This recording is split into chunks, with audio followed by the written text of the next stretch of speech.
ഹൃദയ ശസ്ത്രക്രിയ നടത്താനാവാത്ത രോഗികൾക്ക് ആശ്വാസകരമായ ഇഇസിപി ചികിത്സ സംസ്ഥാനത്തും പ്രചാരം നേടുന്നു.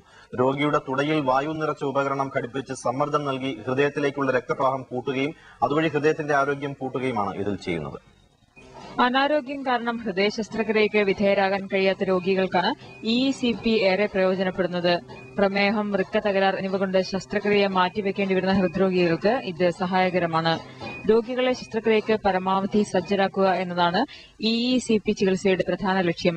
പാർശ്വഫലങ്ങളില്ല എന്നതും പ്രത്യേകം മരുന്നുകൾ ആവശ്യമില്ല എന്നതുമാണ് പ്രത്യേകത.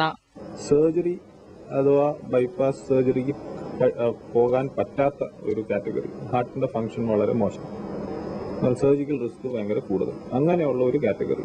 അമേരിക്ക ഉൾപ്പെടെയുള്ള വികസിത രാജ്യങ്ങളിൽ പ്രചാരത്തിലുള്ള ഇഇസിപി ചികിത്സ ഇന്ത്യയിൽ 10ഓളം ആശുപത്രികളിൽ ലഭ്യമാണ്.